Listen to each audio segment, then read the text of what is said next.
আসসালামু আলাইকুম আরহামাতুল্লাহি আবরাকাতুহু। বইয়ের নাম শান্তিপথ, সৈয়দ আবুল আলা মওদুদী রহমতুল্লাহ। শান্তিপথ, সৈয়দ আবুল আলা মওদুদী রহিমাহুল্লাহ। অনুবাদ মোহাম্মদ আব্দুর রহিম। আধুনিক প্রকাশনী, ঢাকা। সূচিপত্র: আল্লাহ তাআলার অস্তিত্ব, তাওহীদ, আল্লাহ তাআলার একত্ব, মানব জাতির ধ্বংসের মূল কারণ, মানুষের সঠিক মর্যাদা, জুলুম এর কারণ, বেইনসাফি কেন, কিভাবে সফলতা অর্জন করা যেতে পারে, শান্তি কিভাবে স্থাপিত হতে পারে, একটি সন্দেহ এবং তার জবাব। বিসমিল্লাহির রহমানির রহিম। শান্তিপথ, আল্লাহ তাআলার অস্তিত্ব। সুধীবৃন্দ, কোনো ব্যক্তি এসে যদি আপনাকে খবর দেয় অমুক বাজারের অমুক স্থানে এমন একটি দোকান আছে যার মালিক, রক্ষক, ক্রেতা, বিক্রেতা এবং টাকা পয়সা ওসুলকারী কেউ নেই, অথচ উক্ত দোকানের রক্ষণাবেক্ষণ, ক্রয় বিক্রয় ও টাকা পয়সা আদান প্রদান ইত্যাদি যাবতীয় কাজ আপনি যথারীতি সম্পন্ন হচ্ছে, তখন আপনি এ অদ্ভুত ধরনের কথাটি বিশ্বাস করবেন কি? অথবা কেউ যদি বলে যে এই শহরের এমন একটি কারখানা আছে যার মালিক বলতে কেউ নেই, ইঞ্জিনিয়ার বা মিস্ত্রিও তাতে দরকার হয় না, বরং কারখানাটি উক্ত স্থানে নিজেই বিদ্যমান, প্রত্যেকটি মেশিনও নিজ হতেই গঠিত, মেশিনের ক্ষুদ্র ক্ষুদ্র অংশগুলো আবশ্যক অনুযায়ী স্থানে নিজেই লেগে যায়, তারপর মেশিনও স্বয়ংক্রিয়ভাবে চলতে থাকে এবং তা থেকে বহু আশ্চর্য ধরনের নতুন নতুন জিনিসও বের হতে থাকে, তখন আপনারা এই খবরটিকে সত্যরূপে গ্রহণ করতে পারবেন কি? আমি জানি নিশ্চয়ই আপনারা এ ধরনের সংবাদকে এক ফুৎকারে উড়িয়ে দেবেন এবং সংবাদবাহকদেরকে পাগল বলে বিদ্রূপ করবেন। অনুরূপভাবে আমাদের চোখের সামনে প্রজ্বলিত বিদ্যুৎ বাতিগুলো সম্বন্ধে যদি কেউ বলে যে বৈদ্যুতিক লাইটগুলো যথাসময়ে স্বয়ংক্রিয়ভাবে জ্বলে ওঠে ও নিভে যায়, তখন আপনারা এ কথাটি সত্য বলে মেনে নিতে পারবেন কি? তদ্রূপ যে বস্তু আমরা পরিধান করি, যে চেয়ারে আমরা বসি এবং যে ঘরে আমরা বসবাস করি, উক্ত বস্তু, চেয়ার ও থাকার ঘর আপনা হতেই তৈরি হওয়ার সংবাদ কোনো নামজাদা বৈজ্ঞানিক ও দার্শনিকের মুখে শ্রবণ করলেও আপনারা তা কিছুতেই বিশ্বাস করবেন না। উল্লেখিত ঘটনাবলী দ্বারা এমন কতগুলো জিনিসের উদাহরণ আপনাদের সামনে পেশ করা হলো যা আপনারা দৈনন্দিন কাজের ভিতর দিয়েই দেখে আসছেন। যদি একটি মামুলি দোকান কারখানার অস্তিত্ব মালিক ও নির্মাণকারীর প্রচেষ্টা ছাড়া গড়ে ওঠা সম্পূর্ণ অসম্ভব হয়, তবে আকাশ ও পৃথিবীর এই বিরাট কারখানা, যেখানে চন্দ্র, সূর্য ও অগণিত তারকারাজি বিদ্যমান এবং যেখানে সমুদ্রের বাষ্প উপরে উঠে ঠান্ডা হওয়ার সাহায্যে মেঘমালায় পরিণত হয় এবং পরে তা বৃষ্টিরূপে ভূপৃষ্ঠে পতিত হয়ে শুষ্ক ও মৃত জমিনকে সজীব করে তোলে, তারপর নানা রঙের, নানা বর্ণের নতুন নতুন ফুলে ফলে এই দুনিয়াকে সুন্দর ও সমৃদ্ধশালী করে মানব জাতির জীবন ধারণের মান বৃদ্ধি করে, তার প্রকাণ্ড ও বিস্ময়কর অস্তিত্ব আপন হতে গড়ে ওঠা কীরূপে সম্ভব হতে পারে? তাই আপনাদের একথা স্বীকার করতে হবে যে এই বিরাট কারখানাটির অস্তিত্বের পিছনে কোনো এক মহা জ্ঞানীর পরিকল্পনা ও ক্ষমতা কার্যকর রয়েছে। মানবদেহ গঠনের উপদেশগুলো বিশ্লেষণ করে বৈজ্ঞানিকগণ দেখতে পেয়েছেন যে শরীরে কিছু পরিমাণ লৌহ, গন্ধক, কয়লা, ক্যালসিয়াম এবং লবণ ইত্যাদি বিদ্যমান আছে। উল্লেখিত জিনিসগুলোর প্রত্যেকটি যথা পরিমাণ যথা পরিমাণে গ্রহণ করতে যদি কোনো ব্যক্তি মানুষ সৃষ্টির চেষ্টায় যত্নবান হয়, তবে সে উক্ত কাজে কখনো কৃতকার্য হতে পারবে না। পারবে কি? আপনারা নিশ্চয়ই স্পষ্ট ভাষায় উত্তর দেবেন, কিছুতেই নয়। যদি তা আপনাদের শেষ সিদ্ধান্ত হয়, তবে শ্রবণ শক্তি, দৃষ্টিশক্তি, চলন শক্তি এবং রকমারি বৈজ্ঞানিক আবিষ্কার শক্তি সম্পন্ন সুন্দর সুগঠিত মানুষ সৃষ্টির পেছনে কোনো এক শক্তিশালী মহাজ্ঞানী সুনিপুণ ও সুবিজ্ঞ হাকিমের হেকমতি ইঙ্গিত বিদ্যমান থাকার স্থির সিদ্ধান্তে উপনীত হওয়া আমাদের জন্য যুক্তি ও বিজ্ঞানের দিক দিয়েও খুব সহজ হয়ে দাঁড়ায়। মাতৃগর্ভস্থ ক্ষুদ্র ফ্যাক্টরিতে সন্তান জন্ম হওয়ার নিগূঢ় তথ্য সম্পর্কে আপনারা কখনো চিন্তা করে দেখেছেন কি? সন্তান জন্মানোর পিছনে মাতা পিতার তদবিরের কোনো প্রভাব বাস্তবিক পক্ষেই নেই। রেহেমে বা মাতৃগর্ভস্থ ছোট থলিতে কিভাবে কার কুদরতি হাতের ইশারায় স্বামী স্ত্রীর সহবাসের পর দুটি অতীব ক্ষুদ্র কীট বা অনুবীক্ষণ যন্ত্র দ্বারাও তা দেখা সাধ্যকর নয়, মাতৃগর্ভে পরস্পর মিলিত হয় এবং অলৌকিকভাবে মাতার রক্ত তার খাদ্যরূপে নির্ধারিত করা হয়। তারপরে উল্লেখিত লোহা, ক্যালসিয়াম ইত্যাদি নির্জীব পদার্থ নির্দিষ্ট পরিমাণে তথায় একত্রিত হয়ে ধীরে ধীরে একটি গোস্তের টুকরার সৃষ্টি হয় এবং অভিনব রূপে তা বাড়তে থাকে। অতঃপর উক্ত টুকরার যথাস্থানে হাত, কান, নাক, জিহ্বা, মস্তক ও মস্তিষ্ক এবং শরীরের অন্যান্য অঙ্গ প্রত্যঙ্গ স্থাপন করা হয়। পরে ওই নাগরিকত্ব দেহে প্রাণের সঞ্চার করা হয় এবং মাতৃগর্ভস্থ শিশু আশ্চর্যরূপে লালিত হতে থাকে। তারপর উক্ত শিশুর কানে শ্রবণ শক্তি, চোখের দৃষ্টিশক্তি, নাক দিয়ে নিঃশ্বাস গ্রহণের শক্তি ও অন্তরে অনুভব করার শক্তি এবং অন্যান্য যাবতীয় শক্তি প্রদান করে কোমল দেহটিকে সর্বাঙ্গীন সুন্দরভাবে গড়ে তোলা হয়। উপরোক্ত কার্যাবলী সমাধানের যে পরিমাণ সময় আবশ্যক তা অতিবাহিত হওয়ার পর হঠাৎ একদিন মাতৃগর্ভস্থ থেকে সেই ছোট্ট ফ্যাক্টরি উক্ত সন্তানকে প্রসব বেদনার সাহায্যে বাহিরে নিক্ষেপ করে। এমনিভাবে অগণিত সন্তান উক্ত ফ্যাক্টরিতে ক্ষুদ্র স্থান হতে এ বিরাট ও প্রশস্ত দুনিয়ায় আগমন করছে। তবে আশ্চর্যের বিষয় এই যে এই সকল মানব সন্তানের দৈহিক গঠনে, মনের চিন্তাধারায়, অভ্যাসে ও যোগ্যতা প্রদর্শনে এবং অন্যান্য যাবতীয় ব্যাপারে একের সাথে অন্যের বিরাট ব্যবধান পরিলক্ষিত হয়। এমনকি মাতৃগর্ভস্থ দুই সহোদরের মধ্যেও কার্যক্ষেত্র, স্বভাব, প্রকৃতি এবং অন্যান্য দিক দিয়ে বহু পরিমাণে পার্থক্য সৃষ্টি হয়। মানব সন্তান সৃষ্টির উল্লেখিত তথ্যপূর্ণ সুনিপুণ কার্যসমূহ অবলোকন করার পরেও যদি কোনো ব্যক্তি বলতে সাহস পায় যে এ পশ্চাৎ কোনো শক্তিশালী মহাজ্ঞানী সুনিপুণ কারিগরি বিদ্যমান নেই, তবে আমরা উক্ত ব্যক্তিকে নির্বোধ এবং তথ্যপূর্ণ আলোচনার সার মর্ম গ্রহণে অক্ষম বলতে বাধ্য হব। তাওহীদ, আল্লাহ তাআলার একত্ব। আমাদের বিবেক নিঃসন্দেহে এ সাক্ষ্য প্রদান করে যে এ দুনিয়ায় ছোট বড় যে কোনো কাজ সম্পাদনের দায়িত্বভার দুজনের হাতে অর্পণ করে আদৌ কোনো সুফল পাওয়া যায় না। তাই একই মাদ্রাসা বা স্কুলে দুইজন প্রধান শিক্ষক, একদল সৈন্যের দুজন সেনাপতি এবং একই রাজত্বে দুই রাজার কর্তৃত্ব পরিচালনার সংবাদ আমাদের গোচরীভূত হয় না এবং স্বভাবত তা হতেও পারে না।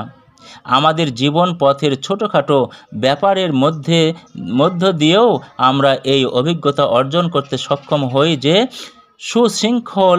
সুশৃঙ্খলার সাথে কোনো একটি কাজ সম্পাদন করার উদ্দেশ্য তার দায়িত্বভার একজনের হাতেই অর্পণ করা আবশ্যক। উল্লেখিত সরল ও সোজা কথাটি স্মৃতিপটে জাগরুক রেখে একবার বিস্তৃত সৃষ্টিলোক এ জমিন যাতে আমরা বসবাস করি ও এ চন্দ্র যা রাতের বেলা আমাদের দৃষ্টিপথে উজ্জ্বল হয়ে দেখা দেয়, এ সূর্য যা প্রতিদিন উদয় হয় ও অস্ত যায়, এই অগণিত তারকারাজি যা ঘূর্ণায়মান অবস্থায় আকাশে পরিদৃশ্যমান হয়, এ সমস্তের ঘূর্ণনের মধ্যে একটি সুশৃঙ্খলিত নীতি বিদ্যমান রয়েছে। তাই রাত বা দিনের আগমন কখনো আপন আপন নির্দিষ্ট সময়ের পূর্বে দেখা যায় না। চাঁদ কখনো পৃথিবীর সাথে ধাক্কা খায় না, সূর্য কখনো আপন গন্তব্য পথ ছেড়ে একদম এদিক সেদিকে যায় না।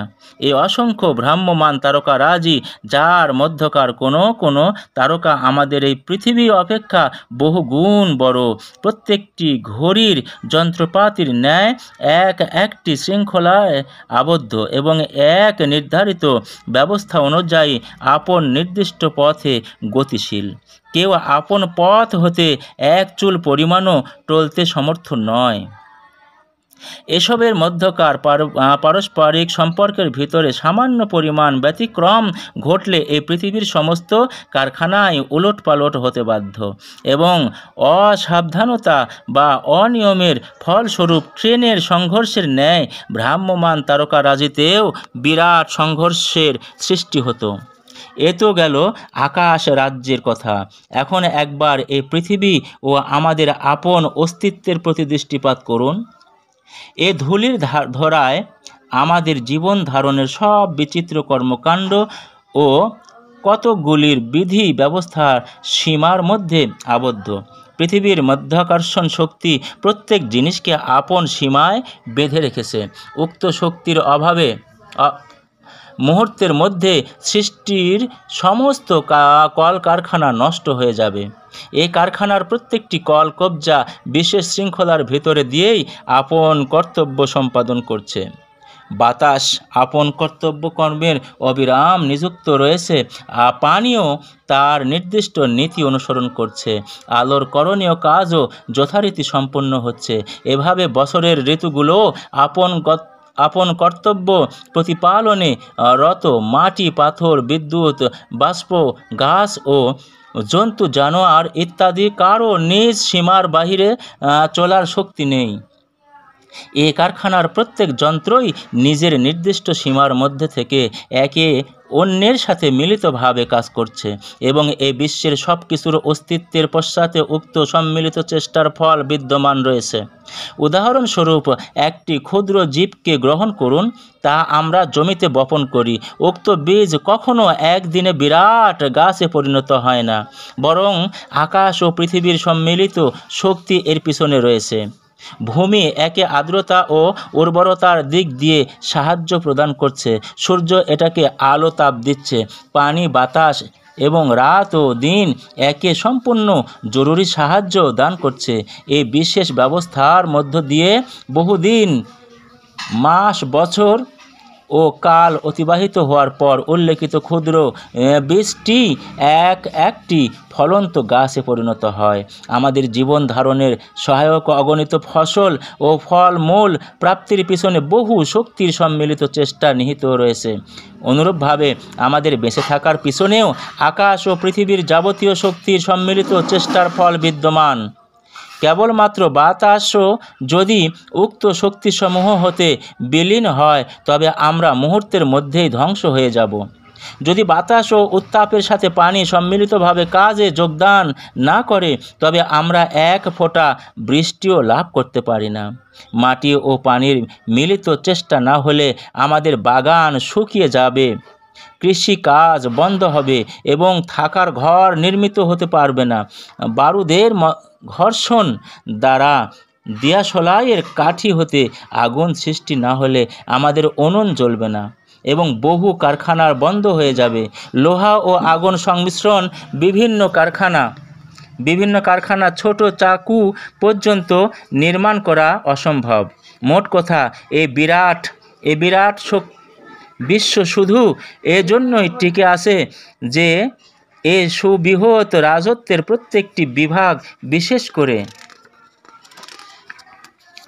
বিশেষ করে শৃঙ্খলার সাথে অন্য বিভাগের সাথে মিলিত হয়ে আপন কর্তব্য কাজ সম্পাদন করছে। কোনো বিভাগের কোনো কর্মীর এমন কোনো শক্তি নেই যার দ্বারা সে আপন কর্তব্য কাজে অলসতা প্রদর্শন করতে পারে, যা সম্মিলিতভাবে কাজ সমাধার পথে বিঘ্ন ঘটাতে পারে। আমাদের উল্লেখিত কথার বিশ্ব প্রকৃতির স্বাভাবিক অবস্থার একটা বর্ণনা প্রদান করা হলো। অতিরঞ্জিত বিষয় বা সত্যের ব্যতিক্রম কোনো আশ্রয় এখানে গ্রহণ করা হয়নি। আশা করি এ সম্পর্কে আপনারা আমার সাথে একমত হবেন। অতঃপর আমার জিজ্ঞাসা এই যে, এই বৃহৎ শৃঙ্খলা, এই বিস্ময়কর উন্নত শক্তির মধ্যে এত সুন্দর সামঞ্জস্যের যথার্থ কারণ কি থাকতে পারে? লক্ষ লক্ষ বছর ধরে সৃষ্টির অস্তিত্ব বিদ্যমান রয়েছে। হাজার হাজার যুগ ধরে জমিনের উপর উদ্ভিদ ও প্রাণীর উৎপত্তি হচ্ছে। তারপর পৃথিবীর বুকে দেখা দিয়েছে মানুষ জাতির অস্তিত্ব, তাও বহু যুগান্তরের কথা। কিন্তু এ সুদীর্ঘ সময়ের মধ্যে চাঁদ কখনো আকাশের বক্ষ হতে ভূমিতে পতিত হয়নি, সূর্য পৃথিবীর মধ্যে কখনো সংঘর্ষ বাঁধেনি, রাত দিন কখনো আপন সীমা অতিক্রম করে পরস্পরে মিলিত হয়ে যায়নি, বাতাস ও পানিতে কখনো ঝগড়া বাঁধেনি, পানি ও মাটির পারস্পরিক সম্পর্কেও কখনো নষ্ট হয়নি, উত্তাপ ও অগ্নির আত্মীয়তায়ও কোনো প্রকার বিঘ্ন ঘটেনি। এখন গভীরভাবে চিন্তা করা আবশ্যক যে এ রাজত্বের প্রতিটি বিভাগ ও ক্ষেত্র এতটা সুশৃঙ্খলিত ও সুনিয়ন্ত্রিত কেন এখানে কোনো প্রকার বিপর্যয় সৃষ্টি হয়নি? উত্তরে আপনার ভেতরকার মানুষটি নিঃসন্দেহ বলে উঠবে যে উপরোক্ত সমস্ত কারখানার স্রষ্টা ও অধিকারী হচ্ছেন একমাত্র আল্লাহ তাআলা। এ এক আল্লাহর আদেশে সকলের উপর কাজ করছে এবং এ বিরাট শক্তি সমস্ত কিছুকে এক শৃঙ্খলায় বেঁধে রেখেছে। এখানে বিশেষভাবে উল্লেখযোগ্য যে বহু খোদা তো দূরের কথা, মাত্র 2 খোদা হলেও শৃঙ্খলাপূর্ণ ব্যবস্থাপনা ও নিয়ম শৃঙ্খলা কখনো ঠিক থাকতে পারত না। কারণ সামান্য একটি মাদ্রাসা বা স্কুল পরিচালনার ভার 2 হেড মাওলানার বা 2 হেড মাস্টারের হাতে অর্পণ করে যখন সুফল পাওয়া যায় না, তখন আকাশ ও পৃথিবীর এই বিশাল রাজত্ব কি করে 2 আল্লাহর কর্তৃত্বে পরিচালিত হতে পারে? উপরোক্ত বর্ণনা দ্বারা প্রকৃত অবস্থা এই জানা যায় যে এ বিরাট বিশ্বের অস্তিত্ব কখনো এমনিতেই গড়ে ওঠেনি, এবং বরং এর পিছনে রয়েছে এক স্রষ্টা, যিনি এক ও অদ্বিতীয় মহাশক্তিশালী সুবিচারক। তার শাসন জমিন হতে আসমান পর্যন্ত বিস্তৃত। সৃষ্টির প্রত্যেকটি জিনিস তার আদেশের অনুগত। মানব জাতির জীবন ধারণ ও তার উপাদানসমূহ একমাত্র তার হাতেই নিবদ্ধ। বিশ্বের এ সুনিয়ন্ত্রিত ব্যবস্থা পরিষ্কার রূপে এ সাক্ষ্য প্রদান করে যে 2 শাসনকর্তার হুকুম ও শাসন এখানে কখনো চলতে পারে না, কারণ একাধিক শক্তির কর্তৃত্ব ও অধিকার অনিবার্য রূপে সেখানে বিশৃঙ্খলা ও ঝগড়ার সৃষ্টি করে থাকে। আবার শাসন পরিচালনার জন্য শুধু শক্তি যথেষ্ট নয়, গভীর জ্ঞান ও প্রশস্ত দৃষ্টিরও বিশেষ আবশ্যকতা রয়েছে। এর দ্বারাই সৃষ্টির বিভিন্ন বিভাগের যাবতীয় উন্নতির চিন্তা খুব অল্প সময়ের মধ্যেই সমাধান করে শাসন কার্য পরিচালনা করা হয়। যদি সর্বশক্তিমান এক আল্লাহ ভিন্ন ক্ষুদ্র ক্ষুদ্র বহু স্রষ্টা হতো এবং এ দুনিয়ার বিভিন্ন অংশে ও বিভিন্ন কাজে এদের স্বাধীনতা থাকতো, তাহলে আকাশ ও পৃথিবীর এ বিরাট কারখানা নিশ্চিত রূপে অচল হয়ে পড়ত। কারণ আপনারা জানেন যে একটি মামুলি মেশিন পরিচালনার ভার সুনিপুণ মিস্ত্রি বা ইঞ্জিনিয়ারের হাতে অর্পণ না করলে কখনো সুফল পাওয়া যায় না। যেতে পারে না। তাই আমাদের বিবেক স্বভাবতই এ সিদ্ধান্তে উপনীত হয় যে বিশ্ব রাজ্যের এ নিখুঁত ও সুনিয়ন্ত্রিত পরিচালনার মালিক ও বাদশাহ হচ্ছেন একমাত্র আল্লাহ তাআলা। তার কাজে কোনো অংশীদার নেই। উল্লেখিত কথার দলিল স্বরূপ আরও বহু অবস্থার বর্ণনা দেওয়া হয়। তবে প্রকৃত ব্যাপার এই যে আল্লাহ তাআলার রাজত্বে তিনি ভিন্ন কারও কর্তৃত্ব চালানোর কোনো যুক্তি থাকতে পারে না।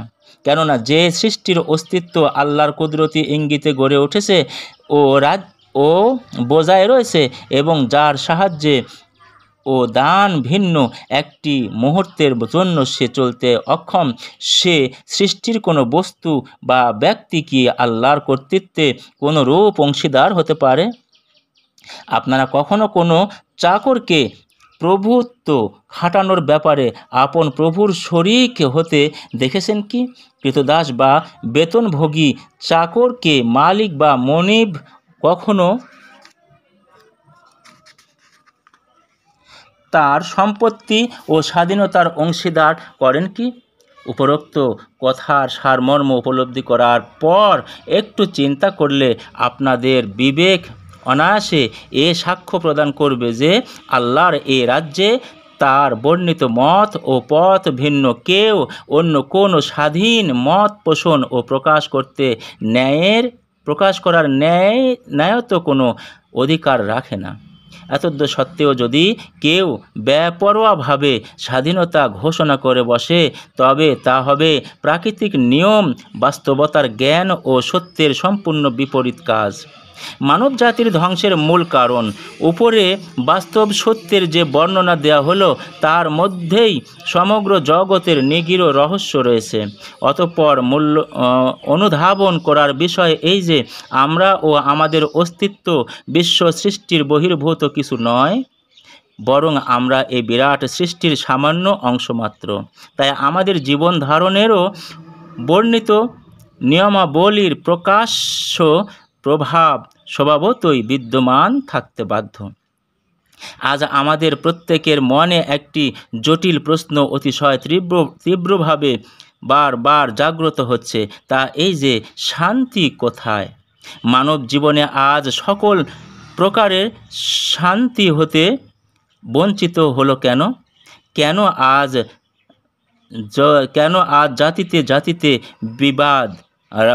বিবাদ, রাজায় রাজায় ঘোর মনোমালিন্য, প্রবলের উৎপীড়ন ও নির্যাতনের দুর্বল আজ দুর্দশাগ্রস্ত ও নাজেহাল, বন্ধুত্ব বিশ্বাসঘাতকতায় পরিপূর্ণ, আর আমানতদারির পরিবর্তে খেয়ানতের কতটা প্রাবল্য কেন মানুষের প্রতি মানুষ আস্থাহীন? ধর্মের নামে ধর্ম ধ্বংসের বিরাট কারসাজি বা কেন? একই আদমের সন্তান হাজার গোত্র বিভক্ত, এক গোত্রের সাথে অন্য গোত্রের ভয়ানক বিবাদ, বিস্বাদ, মানুষের ভয়ে মানুষ স্বতন্ত্র, এমনিভাবে অগণিত অপকর্মে কেন আজ আমাদের সুখময় জীবনের যাত্রাপথ সকল দিক দিয়ে বিপদ সংকুল হয়ে উঠেছে? আরও চিন্তা করার বিষয় এই যে সৃষ্টি লোকের অন্য কোনো ক্ষেত্রে কিন্তু কোনো প্রকার অশান্তি নেই। তারকা রাজ্যে শান্তি বিদ্যমান, হাওয়ায় শান্তি, জলে শান্তি, স্থলে শান্তি, এক কথায় মানুষ ছাড়া প্রাকৃতিক জগতের যে কোনো স্থানে শান্তি বিরাজমান। শুধু মানুষই শক্তির সুশীতল ছায়া হতে বঞ্চিত। তাই মানব মনে কাজ এটা এক জটিল সমস্যার বিষয় হয়ে দাঁড়িয়েছে। এর সমাধানের জন্য সমগ্র মানবজাতি অস্থির হয়ে উঠেছে। আমি কিন্তু অতীব ধীরস্থিরভাবে উল্লেখিত জটিল প্রশ্নের সংক্ষেপে এই উত্তরই প্রদান করব যে মানুষ আজ তার শান্তিপূর্ণ জীবনযাপনের স্বভাবসিদ্ধ রীতিসমূহের বিরুদ্ধে চলতে গিয়েই পদে পদে অগণিত বিপদের সম্মুখীন হতে বাধ্য হয়েছে। আবার সে তার ভুল বুঝতে পেরে যখন আল্লাহর বিধানে বাধ্য হয়ে জীবনের যাত্রাপথ নির্ধারণের সচেষ্ট হবে, তখন তার হারানো শান্তি অবশ্যই ফিরে আসবে। অন্যথায় অশান্তি কখনো দূর হবে না, হতে পারে না। যেমন চলন্ত ট্রেনের দরজা ও তার পার্শ্ববর্তী রাস্তাকে যদি কেউ আপন ঘরের দরজা ও মেঝে মনে করে, তখন এ ভুল বোঝার জন্য ট্রেনের দরজা বা তৎপার্শ্ববর্তী রাস্তা কখনো তার থাকার ঘরের দরজা ও প্রাঙ্গণে পরিণত হবে না। পক্ষান্তরে উল্লেখিত ভুল বোঝার শাস্তিস্বরূপ উক্ত অপচেষ্টাকারীর হয়তোবা পা ভাঙবে, না হয় মাথা ফাটবে। এরপরেও যদি উক্ত ব্যক্তি তার কৃতকর্মের ভুল বোঝাতে সক্ষম না হয়, তবে ব্যাপারটা বড়ই দুঃখজনক ও লজ্জাস্কর হয়ে দাঁড়াবে। এমনিভাবে যদি আপনাদের কেউ মনে করেন যে এ বিশ্বের কোনো স্রষ্টা নেই বা মানুষের স্রষ্টা, অথবা যদি কেউ স্রষ্টা ভিন্ন অন্য কোনো নকল স্রষ্টা মেনে বসে, তবে তার ভুল বোঝার দোষে আসল অবস্থার কোনো পরিবর্তন ঘটবে না। বস্তুতপক্ষে এ বিশ্বের যথার্থ মালিক আল্লাহ তাআলাই। তিনি চিরদিন আছেন ও থাকবেন, এবং তার বিশাল রাজত্বের সম্মুখে মানব সমাজ যে নগণ্য প্রজা ভিন্ন আর কিছুই নয়, সে কথাটিও পূর্বের মতোই অপরিবর্তনীয় হয়ে থাকবে। তবে উল্লেখিত বাস্তব ব্যাপারসমূহকে অন্যায়রূপে ধারণা করার শাস্তিস্বরূপ আমাদেরকে জীবনের প্রতি ক্ষেত্রে অগণিত বাধা ও বিপদের সম্মুখীন হতে হবে, তাতে বিন্দুমাত্র সন্দেহ নেই। আমার উল্লেখিত কথাগুলোকে আবার নতুন করে অন্তরে স্থান দেওয়ার নিবেদন জানিয়ে অতঃপর দ্বিতীয় কথা এই বলতে চাই যে আল্লাহ তাআলা কারও মনগড়া খোদা নন। তার কর্তৃত্ব আপনাদের মেনে নেয়ার প্রতি তিনি মুখাপেক্ষীও নন, বরং তার কর্তৃত্ব তদীয় আপন শক্তিতে বিদ্যমান। তিনি এই বিশ্বের স্রষ্টা। আসমান জমিন এবং চন্দ্র সূর্য তারই হুকুমে পরিচালিত। সৃষ্টির সমস্ত শক্তি তার মুখাপেক্ষী। আমাদের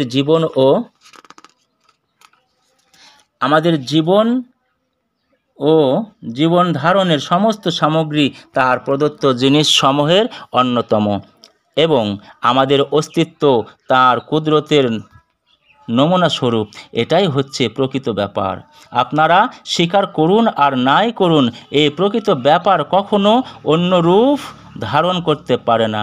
তবে প্রভেদ এই যে আপনারা যদি এই স্বাভাবিক ও প্রকৃত সত্যকে জেনে নিয়ে এবং তা স্বীকার করে চরিত্র গঠনে সচেষ্ট হন, তখন সৃষ্টি পরিচালনার জন্য স্রষ্টা কর্তৃক বর্ণিত ও স্বভাবসিদ্ধ আইন কানুন মেনে নেয়ার দরুন আপনাদের জীবন সুখে শান্তিতে আনন্দে সফলতায় সুনিশ্চিত রূপে ধন্য ও সার্থক হয়ে উঠবে। অন্যথায় চলন্ত ট্রেনের দরজাকে ঘরের দরজা মনে করে বাইরে পা রাখার দরুন কোনো নির্বোধ যাত্রীর অবস্থা যতটা শোচনীয় হওয়া সম্ভব, আপনাদের অবস্থা ততটাই শোচনীয় ও লজ্জাস্কর হতে বাধ্য। মানুষের সঠিক মর্যাদা। এখন আপনারা হয়তো আমাকে জিজ্ঞাসা করবেন যে উল্লেখিত অবস্থা অনুযায়ী আমাদের বাস্তব স্বরূপ কী হতে পারে। তাই আমি সংক্ষেপে এর উত্তর প্রদান করছি। যদি আপনাদের কেউ বেতন ও খোরাকি দেওয়ার শর্তে কোনো চাকর নিযুক্ত করেন, তখন তার কর্তব্য কী হতে পারে? এটা নয় কি যে সে আপনার হুকুম প্রতিপালন করবে, আপনার মর্জি অনুযায়ী প্রতিটি কাজ সম্পাদন করবে এবং এর মারফতেই চাকুরি ও আনুগত্যের প্রমাণ করবে। কেননা চাকরের কাজ চাকুরি ভিন্ন আর কি হতে পারে। আরও দেখুন, যদি আপনাদের কেউ সর্দার নেতা নিযুক্ত হন এবং তার অধীনে যদি কিছু সংখ্যক কর্মী থাকে, তবে সর্দারের আদেশ অনুযায়ী প্রত্যেকে কাজ সমাধা করে তার প্রতি আনুগত্যের প্রমাণ দেয়া হবে তার কর্তব্য। অনুরূপভাবে আমাদের কেউ যদি কোনো সম্পত্তির মালিক হয়, তবে সে স্বভাবতই এটা চায় যে উক্ত সম্পত্তির উপর যেন তার 16 আনা স্বার্থ ও ক্ষমতা বজায় থাকে। অথবা যদি কোনো রাজশক্তি আমাদের শাসক হয়, তখন বিনা বাক্য ব্যয়ে বাদশাহী কানুন ও আদেশ মেনে চলার পথ নির্ধারণ করাই হবে আমাদের জন্য বুদ্ধিমানের কাজ। অন্যথায় বিদ্রোহী সেজে রাজকোপানলে পতিত হয়ে নিজেই নিজের দুঃখের কারণে সাব্যস্ত হতে হবে। উল্লেখিত উদাহরণ দ্বারা আপনি নিজেই উপলব্ধি করতে পারেন যে আল্লাহর এই বিরাট রাজ্যে আপনাদের যথার্থ স্বরূপ কী হতে পারে। আল্লাহ আপনাদের স্রষ্টা, কুদরতের এমনই খেলা যে আপনাদের কোনো কাজ তার ইঙ্গিত ছাড়া সমাধা হয় না। আপনাদের লালন পালন ও সাহায্য বন্টন একমাত্র তারই হাতে নিহিত। এক কথায় প্রত্যেক দিক দিয়ে তার ও তার আপনাদের মধ্যে মনিব ও চাকরের সম্পর্ক বিদ্যমান। এ আকাশ ও পৃথিবী তার সম্পত্তি এবং তার সম্পত্তিতে তারই হুকুম ও বিধানের প্রভুত্ব ও প্রাধান্য চলবে। এখানে নিজেদের স্বাধীনতা চালাবার ন্যায় তো কোনো অধিকারই আমাদের নেই। তাই বেপরোয়াভাবে হিতাহিত জ্ঞানশূন্য হয়ে চলার ইচ্ছা করলেই বিপদের সম্মুখীন হতে হয়। আপনারা এখানে প্রজা ভিন্ন আর কিছুই নন।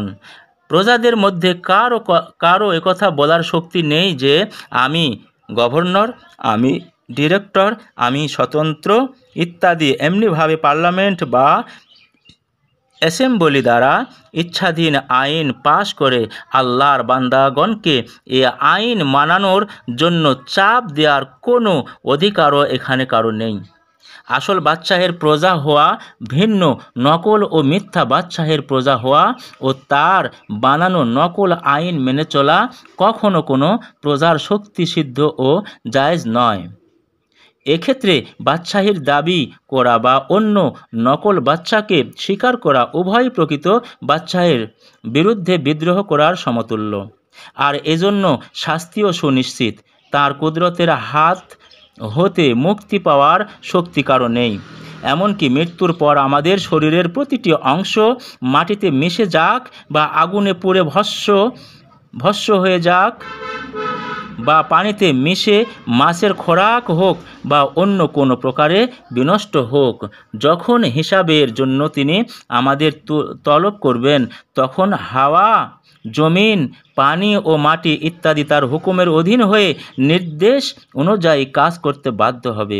ফলত আমাদের দীর্ঘদিনের ধ্বংসপ্রাপ্ত শরীরকেও তার সম্মুখে উপস্থিত করা হবে এবং রূহ ফুঁকে দিয়ে প্রশ্ন করা হবে, হে আমার বান্দা, আমার প্রজা হয়ে দুনিয়াতে বাদশাহীর ক্ষমতা তুমি কোথায় পেয়েছিলে? আমার রাজত্বে তোমার হুকুম চালাবার স্বাধীনতা তোমাকে কে দিয়েছিল? আমার বাদশাহীতে তোমার আইন জারি করার অধিকার কিভাবে তুমি পেয়েছিলে? আমার বাদশাহ হয়ে, আমার বান্দা হয়ে অন্য বান্দাদের নিকট বন্দেগী প্রাপ্তির জন্য কোন সাহসে তুমি যত্নবান হয়েছিলে? আমার দাস হয়ে কীরূপে তুমি আমার অন্য বান্দাদের দাস বানিয়ে রাখলে? আমার রাজত্ব থেকে কীরূপে তুমি অন্যের রাজত্ব ও অপরের মন গড়া আইন ও বিধান স্বীকার করলে? এবং কীরূপে তুমি অন্যের রাজত্ব ও অপরের মন গড়া আইন ও বিধান স্বীকার করলে এবং এরূপে উল্লেখিত বিদ্রোহমূলক কার্যসমূহ তুমি তোমার জন্য সঙ্গত মনে করলে? তখন বলুন তো, আপনাদের মধ্যকার কোনো ব্যক্তি সেদিনের এ সমস্ত জটিল প্রশ্নের উত্তর প্রদানে সক্ষম হবেন কি? কিংবা কোনো উকিল বা ব্যারিস্টার আইনের মার প্যাঁচ দ্বারা ওই সময় আমাদের জন্য মুক্তির পথ নির্ধারণ করতে সক্ষম হতে পারবে কি? বা কোনো সুপারিশ আপনাদেরকে উল্লেখিত বিদ্রোহের অনিবার্য ফল হতে রক্ষা করতে পারবে কি?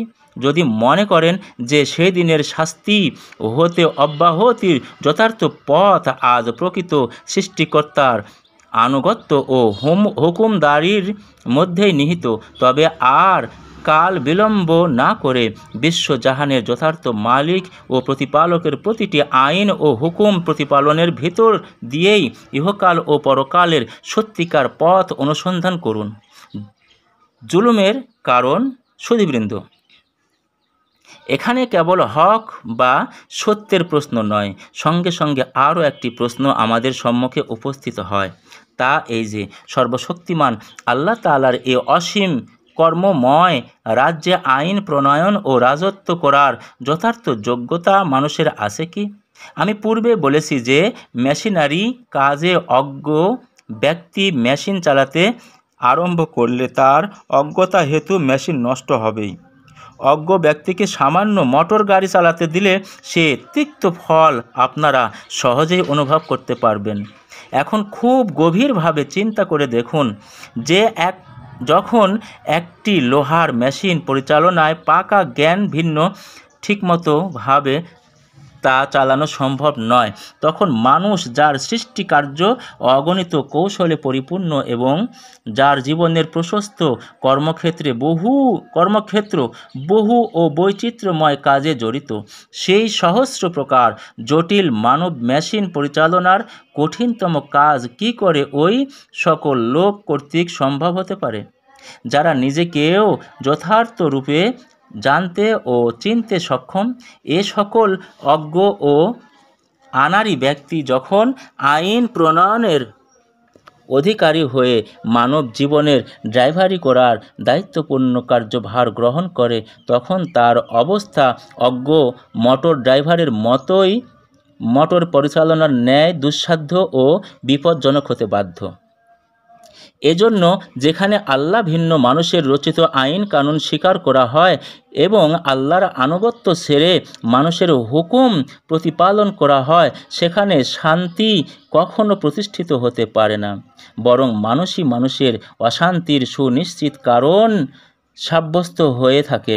ফলত মানুষের অত্যাচার অবিচার মানুষ নিপীড়িত ও নির্যাতিত হয়ে জীবনের সমস্ত সুখ শান্তি হতে বঞ্চিত থাকে, আর আল্লাহ প্রদত্ত সমস্ত শক্তি বা মানুষের উন্নতির জন্য ব্যয় হওয়া উচিত তা মানব জাতির ধ্বংসের জন্য ব্যয় হতে থাকে, আর কার্যত হচ্ছেও তাই। এমনিভাবে মানুষের অন্যায় কাজের ফলে দুনিয়া জাহান্নামে পরিণত হতে চলছে, কেননা মানুষ তার ইচ্ছাকৃত অজ্ঞতা হেতু অবুঝ বালকের ন্যায় এমন এক মেশিন চালনায় সচেষ্ট যার সমস্ত কলকবজা বা অংশ বিশেষের যোগ্য পরিচালনায় সে কখনো অভিজ্ঞ নয়। অবশ্য মেশিন পরিচালনায় সব কিছু পুরোদস্তুর খবর রাখেন এমন যোগ্য চালকের হাতে মেশিন পরিচালনার বিরাট দায়িত্বপূর্ণ কাজ অর্পণ করাই সব দিক দিয়ে ভালো, কারণ তখন যথাযোগ্য পরিচালনার ফলে উক্ত মেশিন হতে প্রতিনিয়ত মানুষের হিতার্থে বহু মূল্যবান ও উপকারী জিনিস বের হয়ে আসবে। অন্যথায় অযোগ্য পরিচালনার কুফল মানব জাতিকে চিরদিন ভুগতে হবে। বেইনসাফি কেন? একটু গভীরভাবে চিন্তা করলে অজ্ঞতা ভিন্ন মানব জীবনের অকৃতকার্যতার অন্য একটি কারণও আমাদের কাছে পরিষ্কার হয়ে ওঠে। সামান্য জ্ঞান বিশিষ্ট ব্যক্তিও একথা বুঝতে পারে যে মানুষ কোনো এক ব্যক্তি বা গোত্র বিশেষের নাম নয়, বরং মানুষ শব্দে এ দুনিয়ার সমস্ত মানব জাতিকেই বোঝায়। কিন্তু অনুরূপভাবে সুখ শান্তি ও সম্মানের সাথে বসবাস করার দিক দিয়েও সকলের সমান অধিকার রয়েছে। মানবীয় সুখ শান্তি অর্থে একজনের সুখ শান্তি নয়, গোটা মানব জাতির সুখ শান্তিকেই বুঝতে হবে। তদ্রূপ কোনো এক ব্যক্তি বা গোত্র বিশেষের মুক্তিকেও সত্যিকার মুক্তি বলা চলে না, বরং গোটা সমাজের মুক্তিকেই মুক্তি নামে অভিহিত করা হয়। কিভাবে সফলতা অর্জন করা যেতে পারে? উল্লিখিত কথাকে জেনে ও মেনে নেওয়ার পর একটু গভীরভাবে চিন্তা করে দেখুন, গোটা মানব সমাজের মুক্তি ও উন্নতি কি করে সাধিত হতে পারে। আমার মতে একমাত্র পন্থা এই যে মানুষের জীবন যাপনের জন্য অপরিহার্য আইন বিধান রচনার ভার তাঁরই উপর অর্পিত হওয়া বাঞ্ছনীয়, যার দৃষ্টিতে সমস্ত মানুষ সমান। সকলের অধিকার তিনি সুবিচারের সাথে নির্ণয় করবেন। তিনি স্বীয় স্বার্থ হতে সম্পূর্ণ মুক্ত হবেন এবং তার সাথে কোনো ব্যক্তি বা শ্রেণী বিশেষের স্বার্থ জড়িত থাকবে না। সমস্ত লোক তারই আদেশ পালন করবে, যিনি আদেশ প্রদানের অজ্ঞতাবশত কোনো প্রকার ভুল করবেন না এবং ব্যক্তিগত স্বার্থের খাতিরে স্বাধীনতার অপব্যয় করবেন না। কাউকেও বন্ধু মনে করে তার পক্ষাবলম্বন করা এবং কাউকে দুশমন ভেবে তার বিপক্ষে দাঁড়ানোর বদ অভ্যাস হতেও তিনি সর্বদা মুক্ত থাকবেন। শুধু উল্লেখিত অবস্থাতেই নির্ভুল সুবিচার লাভ করার আশা করা যায় এবং মানব সমাজের সমস্ত ন্যায্য দাবি দাওয়া পূরণ হতে পারে। জুলুম বা অত্যাচার নির্মূল করার এটাই সর্বোৎকৃষ্ট পন্থা। এখন আমার জিজ্ঞাসা এই যে, দুনিয়ায় এমন কোনো মানুষ আছেন কি যিনি সকল স্বার্থপরতা ও উল্লেখিত মানবীয় দুর্বলতা সমূহের প্রভাব হতে সম্পূর্ণরূপে মুক্ত হতে সক্ষম? খুব সম্ভব এই প্রশ্নের উত্তরে আপনারা না ভিন্ন হা বলতে সাহসী হবেন না, কেননা বাস্তবিক পক্ষে এটা কেবল আল্লাহ তাআলারই মহিমা, তাঁরই ক্ষমতা ও গুণ মাত্র। তিনি ভিন্ন অন্য কেউ উক্ত গুণাবলী যথার্থ অধিকারী হতে পারে না। এজন্য যেখানেই মানুষের রচিত আইন কানুন স্বীকার করা হয়, আল্লাহ ভিন্ন মানুষের প্রাধান্য বিস্তার করা হয়, সেখানেই অত্যাচার ও অবিচার ভিন্ন রূপে প্রকাশ পেতে থাকে। সেই সকল শাহী খানদানি লোকদের প্রতি দৃষ্টিপাত করুন, যারা জোরপূর্বক নিজেদের হাতে কতকগুলি বিশেষ ক্ষমতা রেখে দিয়েছে। তারা নিজেদের জন্য সম্মান, অতিরিক্ত দাবি, টাকা আদায়ের উপায় ও এমন সব ক্ষমতা নির্দিষ্ট করে রেখেছেন যা অন্যান্যদের জন্য রাখা হয়নি। তারা অবস্থান করছে আইনের গণ্ডির বাহিরে।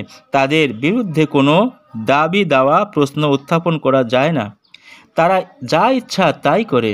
কোনো আদালত তাদের বিরুদ্ধে সমন পর্যন্ত জারি করতে সাহস পায় না। তাদের এই সকল অন্যায় আচরণ দেখে শুনে লোকেরা শুধু এ ধারণার বশবর্তী হয়ে সব কিছু বিনা দ্বিধায় মেনে নেয় যে বাদশাগণ সকল প্রকার ভুল ভ্রান্তি হতে সম্পূর্ণরূপে মুক্ত ও পবিত্র, অথচ দুনিয়ার প্রত্যেক লোকই একথা জানে যে এরা সাধারণের মতোই মানুষ, ভিন্ন অন্য কিছু নয়। এতদ্সত্ত্বেও শক্তির প্রভাবে এরা খোদা সেজে উচ্ছ্বাসনে সমাসীন, আর অন্যান্য দুর্বল জনসাধারণ তাদের সম্মুখে করজোড় ও কম্পিতভাবে দণ্ডায়মান হয়, যেন তাদের জীবন মরণ এবং জীবিকা ও সম্পদ তাদের হাতেই সীমাবদ্ধ। প্রজাদের শ্রমোপার্জিত টাকা পয়সা অন্যায়ভাবে আদায় করা হয়। উক্ত টাকা পয়সা রাজোচিত প্রাসাদ নির্মাণ ও বিলাস সামগ্রী প্রস্তুতকরণে নির্বিবাদে ব্যয় হতে থাকে। এমন কি তাদের একটি কুকুরের জন্য এমন সব খাদ্যদ্রব্যের বন্দোবস্ত করা হয় যা প্রজাবর্গের 5 জন পরিশ্রমী ব্যক্তির ভাগে অনেক সময় জোটে না। এখন চিন্তা করে দেখুন তো, এটা কি বিচার? এসব নিষ্ঠুর নিয়মাবলী কখনো এমন ন্যায় বিচারক প্রভু কর্তৃক সমর্থিত হতে পারে কি, যার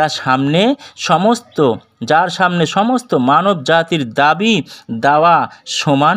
সেই সব ব্রাহ্মণ, পীর, নবাব, সর্দার, জমিদার, জায়গিরদার এবং মহাজনের প্রতি দৃষ্টিপাত করুন, যারা স্বভাবতই নিজেদেরকে জনসাধারণ অপেক্ষা উচ্চ শ্রেণীর লোক বলে ধারণা করে থাকে। তাদের শক্তির প্রাবল্যে দুনিয়ায় এমন বহু আইন প্রণীত হচ্ছে যা দ্বারা তারাই জনসাধারণ অপেক্ষা ঢের বেশি উপকার লাভ করে থাকে। তাদের ধারণা তারাই নিষ্পাপ আর অন্য সকলে দোষী ও পাপী। তারা ভদ্র আর বাকি সব অভদ্র। তারা শাসক, সমস্ত মানুষ শাসিত। তাই আমরা বলতে বাধ্য হব যে এ সকল নিষ্ঠুর নীতি ও অন্যায় আচরণ কখনো কোনো সত্যিকার ন্যায় বিচারক কর্তৃক রচিত হতে পারে না। জাতির ওই সকল নেতা বা পরিচালকের প্রতি দৃষ্টিপাত করুন, যারা শক্তির প্রাবল্যে অন্য জাতিসমূহকে গোলাম বানিয়ে রেখেছে। তাদের এমন কোনো আইন বা শাসন পদ্ধতি নেই যা স্বার্থপরতার ছোঁয়াচ হতে মুক্ত। তাদের ধারণা দুর্বলেরা মানুষ নয় অথবা অতীব নিম্ন শ্রেণীর লোক মাত্র। তারা প্রত্যেক দিক দিয়েই নিজেদেরকে অন্যের তুলনায় বড় করে দেখে এবং নিজেদের উদ্দেশ্য সাধনে অন্যের স্বার্থ বলি দেওয়াকে ন্যায্য মনে করে থাকে। তাই তাদের রচিত প্রত্যেক আইন কানুনের পিছনে বদনামি ও দুর্নাম লেগে আছে। শুধু ইশারা স্বরূপই উল্লেখিত উদাহরণ কয়টি এখানে বর্ণনা করা হলো। বিস্তারিত বর্ণনার স্থান এটা নয়। আমি শুধু এই সত্যটি আপনাদের মনে জাগিয়ে দিতে চাই যে যেখানে মানুষ আইন রচনা করে এবং মানব রচিত আইন কার্যকর করেছে, সেখানে অন্যায় ও অত্যাচার ভিন্ন রূপে মাথা তুলে দাঁড়িয়েছে। তাই কেউ আপন ন্যায্য দাবি অপেক্ষা অধিক সুযোগ পেয়ে বসেছে, আর কারো যথার্থ স্বার্থ সম্পূর্ণ অন্যায় অমানসিকভাবে দলিত মথিত হয়েছে। এর কারণ এই যে মানুষের অন্তরে ও মস্তিষ্কে স্বভাবতই স্বজাতি ও স্বগোত্রের উপকার উন্নতির চিন্তা অন্য জাতির উপকার অপেক্ষা বেশিরভাগ জেগে থাকে। তাই অন্যের স্বার্থ বা দাবির প্রতি তারা অপেক্ষাকৃত কম সহানুভূতি সম্পন্ন হয়। এ অন্যায় অত্যাচারের যথার্থ প্রতিকারের পন্থা এই যে মানুষের রচিত আইন কানুন ও শাসন পদ্ধতি ত্যাগ করত। আমরা একমাত্র আল্লাহ প্রণীত আইন কানুন ও আদেশ নিষেধাবলী মেনে চলব। একমাত্র তাঁরই দৃষ্টিতে সমগ্র মানব জাতি সমান মর্যাদা সম্পন্ন। ব্যবধান শুধু মানুষের কর্মতৎপরতা, যোগ্যতা, কর্মদক্ষতার ভিতরেই দিয়েই পরিলক্ষিত হবে। বংশ, শ্রেণী বা জাতিগত কোনো প্রকার আভিজাত্য সেখানে কারোর জন্য স্বীকৃত হয় না এবং হতেও পারে না। শান্তি কিভাবে স্থাপিত হতে পারে? আপনারা অবশ্যই জানেন যে মানুষকে আয়ত্তাধীন রাখার অন্যতম উপায় হচ্ছে দায়িত্ব অনুভূতি। তাই যদি কারো এরূপ ধারণা হয় যে তাকে তার কোনো কাজের জন্য কারো নিকট জবাবদিহি করতে হবে না এবং সে তার কাজে সম্পূর্ণ স্বাধীন, এমনকি তার নিকট কোনো অন্যায় কাজের কৈফিয়ত তলব করার এতটুকু অধিকার পর্যন্ত কারণ নেই, তখন উক্ত মানুষের অবস্থা হবে লাগামহীন উটের সমতুল্য। এ কথাটি কোনো এক ব্যক্তি বিশেষের বেলায় যেমন প্রযোজ্য, অনুরূপভাবে কোনো দল, সমাজ বা সমগ্র বিশ্বের মানব সমাজের জন্যও প্রযোজ্য হতে পারে। অর্থাৎ কোনো একদল লোক যখন ভাবে যে তারা তাদের কাজে সম্পূর্ণ স্বাধীন, এমনকি তাদের অন্যায় আচরণের বিরুদ্ধে প্রতিবাদ স্বরূপ দুটি কথাও বলার অধিকার কারণ নেই, তখন উক্ত দল কর্তৃক ধরাকে সরা জ্ঞান করা মোটেই আশ্চর্যজনক নয়। এমনিভাবে যখন কোনো এক জাতি অন্য জাতির উপর এবং অন্য কোনো এক রাজা আপন রাজত্বের সীমায় নিজেকে সর্বদিক দিয়ে শক্তিশালী ও স্বাধীন মনে করার সুযোগ পায়, তখন উক্ত প্রবল জাতি কর্তৃক দুর্বল জাতি ও রাজা কর্তৃক নিরীহ প্রজাবর্গ নানা দিক দিয়েই নিপীড়িত ও নির্যাতিত হতে বাধ্য। এ নিষ্ঠুর সত্যটি এ দুনিয়ার সমস্ত অশান্তির প্রধানতম কারণরূপে বিভিন্ন রঙে বা রূপে অহরহ আমাদের চোখের সামনে প্রকাশ হতে চলেছে এবং যতদিন পর্যন্ত মানুষ তদপেক্ষা কোনো এক বিরাট শক্তির নিকট আপন কাজের জন্য দায়ী হওয়ার সত্যটি মেনে নিতে প্রস্তুত না হয়, ততদিন পর্যন্ত অত্যাচারের দ্বার রুদ্ধ হয়ে বিশ্বে স্থায়ী শান্তি প্রতিষ্ঠিত হওয়া সম্ভব হতে পারে না। এখন আপনারা আমাকে বলুন, উক্ত বিরাট শক্তির প্রকৃত মালিক এক আল্লাহ ভিন্ন অন্য কেউ হতে পারে কি?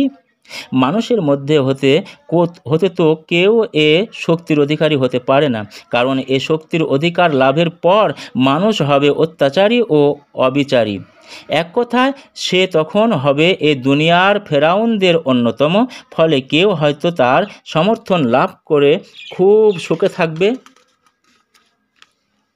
সুখে স্বাচ্ছন্দ্যে থাকবে, বসবাস করার সুযোগ পেয়ে যাবে, আর কেউ বা তার রসাগ্নিতে পতিত হয়ে জ্বলে পুড়ে ছারখার হবে। তাই এই জটিল সমস্যার সমাধানের উদ্দেশ্যে ইউরোপে বা জাতিসংঘে সংঘ কায়েম করা হয়েছিল, কিন্তু শ্বেতাঙ্গদের সেই সংঘের অস্তিত্ব তেমন মজবুত হয়নি এবং শেষ পর্যন্ত সেই তথাকথিত জাতিসংঘ মুষ্টিমেয় কয়েকটি শক্তিশালী রাষ্ট্রের হাতের কিরণক সেজে ছোট ও দুর্বল রাজ্যসমূহের সাথে অবিচার করে শান্তির পরিবর্তে সমগ্র বিশ্বের অশান্তির কারণ হয়ে দাঁড়িয়েছে। উল্লেখিত তিক্ত অভিজ্ঞতার পর একথা আমাদের কাছে স্পষ্টরূপে প্রমাণিত হয়েছে যে মানুষের মধ্যে এমন কোনো শক্তির সৃষ্টি হওয়া অসম্ভবপর নয়, যা দ্বারা এ দুনিয়ার বড় ছোট সমস্ত জাতির শক্তিকে যথাযথভাবে আয়ত্তে রাখা যায়। তাই আমরা বলতে বাধ্য হব যে উক্ত শক্তি নিশ্চিত রূপে মানবীয় সীমার বহু ঊর্ধ্বের, তদপেক্ষাও ঢের উচ্চ শ্রেণীর জিনিস, আর তা আল্লাহ তাআলার অসীম শক্তি ও মহিমা ভিন্ন অন্য কিছু নয়। তাই এই দুনিয়ায় সুখ শান্তিতে বসবাস করার উদ্দেশ্যে সর্বশক্তিমান আল্লাহর উপর পূর্ণ আস্থা স্থাপন করত, বিশেষ বিনীত ও অনুগত প্রজা সম তার নিকট আত্মসমর্পণ করা ও দৃঢ়ভাবে এ বিশ্বাস অন্তরে স্থাপন পোষণ করা আবশ্যক যে তিনি আমাদের গুপ্ত ও প্রকাশ্য সব কিছু অবগত আছেন এবং একদিন আমাদের প্রত্যেককে স্ব আমলনামা হাতে নিয়ে তার আদালতে হাজির হওয়া ভিন্ন গত্যন্তর নেই। বস্তুত একমাত্র উল্লেখিত সর্বোৎকৃষ্ট পন্থা অবলম্বনের মধ্যেই মানব জাতির সত্যিকার সুখ শান্তি নিহিত। একটি সন্দেহ এবং তার জবাব। আমার বক্তব্য শেষ হওয়ার পূর্বে আপনাদের সন্দেহ দূর করার উদ্দেশ্যে আরও একটি জরুরি কথা নিবেদন করা আবশ্যক মনে করছি। আপনারা স্বভাবতই ভাবতে পারেন যে যখন আল্লাহর আদেশ ভিন্ন ক্ষুদ্র বৃহৎ কোনো শক্তি এদিক ওদিক চলার সামর্থ্য নেই বলে প্রমাণ পাওয়া গেল, যখন সমগ্র মানব সমাজ আইনগত আল্লাহর রায়ত শ্রেণীতে পরিণত হলো, তখন ক্ষুদ্র মানব কি করে আল্লাহদ্রোহী হতে সাহসী হয়? কি করে বান্দাদের উপর আপন প্রভুত্ব বিস্তার করত, অন্যায় ও অত্যাচারের তাণ্ডব লীলা চালিয়ে থাকে? কেন আল্লাহ